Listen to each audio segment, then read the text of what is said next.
Morning, everybody. Good morning, Rabbi. The Lubavitcher Rebbe had a number of secretaries that they would take care of different things. One of the secretaries was known as Rabbi Yehuda Krinsky.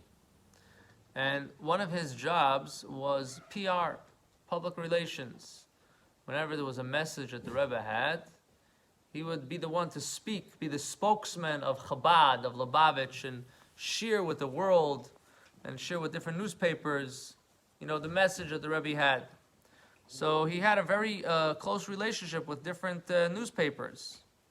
However, for whatever reason, the New York Times was not on his team. They were not into sharing the message of the Rebbe. So he was trying to figure out what's going on. So he did some research, and he found out that there's somebody in charge of the Jewish. Whenever anything has to do with any Judaism, there's a Jewish person and he's in charge, and he decides if it goes in or it goes out.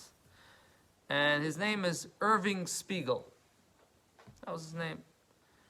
And he's the one that is opposing, anytime Chabad has something to say, he's opposing, and he doesn't allow it to go in. So he was discussing this with his wife, and Jewish women, they always have good advice. You have to listen to your wives. And she told her husband, Rabbi Krinsky, why don't you invite him for a Simchas Torah, develop a relationship with him, and then show him a little bit from the inside, and perhaps you could break the ice. So he called him up, and he invited him to come and be with him for Simchas Torah, and to see the Rebbe, and see Chabad, and to get a picture of what's going on. You have to understand, Simchas Torah is it's happening. It's packed. The place is like on wheels. It's a very a lot of energy going on in the synagogue. So he invited him. He stayed over in his house. He hosted him, and he came and he saw what's going on, the Hasidim and the Rebbe, and he makes with his hand. The whole place is like jumping up and down. It's really very, very special.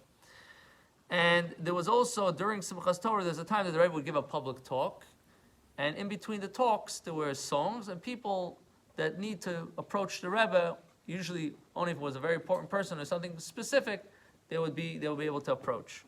So Rabbi Krinsky took this Irving Spiegel and introduced him to the Rebbe, that this is the man that's in charge of the New York Times, and so on and so forth. So the Rebbe told him, I want to tell you something. One word the Rebbe told, I want to tell you something. You have more effect on the world, you can have more effect on the Jewish world than I can. Because, he's in the New York Times. So, he's looking at the Rebbe. The Rebbe has thousands of Hasidim followers. The Rebbe just moves his hand, and everybody's like, wow.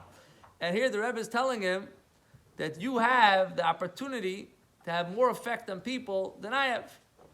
That was it. That's all the Rebbe told him. He says, it's in your hands. You're the one that could do it. So that was it. But you know the way it works. Sometimes someone tells you something, you start to think about it, and you start to think about it, and it's... So this opened up a whole new door for him, and he slowly started to open up, and things started to develop the relationship, and he himself, not only he allowed within the newspaper, but he himself started to become a lot more closer to the religion, to practice, and so on and so forth. And in our parsha, we have a similar concept. Yaakov requests from his son Yosef to promise that he will bury him in Israel, in the Maras Machpelah, in the place of the Adam and Chava, Adam and Eve, Abraham and Sarah, Yitzchak and Rebekah. And he tells him, I know we're in Egypt, but I want you to make sure you promise me that you're going to take me up to the land of Israel and bury me there when the time comes. And it says that Yaakov bowed down to his own son, Joseph. Now, why do you have to bow down? He already promised him. And B, he's his father.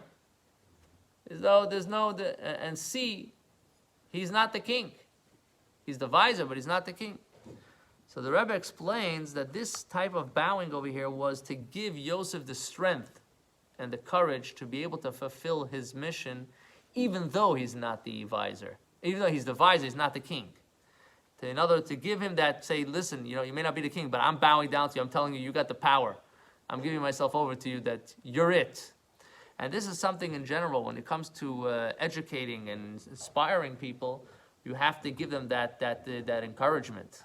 And you have to give them that positive feedback. And you have to show them that you believe in them.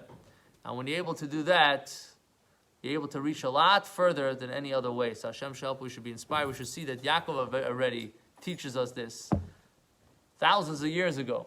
We already have that lesson. May we be inspired to know that we have that opportunity to accomplish great things in our lives, and we have to be there for other people to inspire them, that they should know that they have great opportunities to be able to reach higher levels and to be zeicha to eventually to come to the hachana as the redemption b'kara mamish. Amen.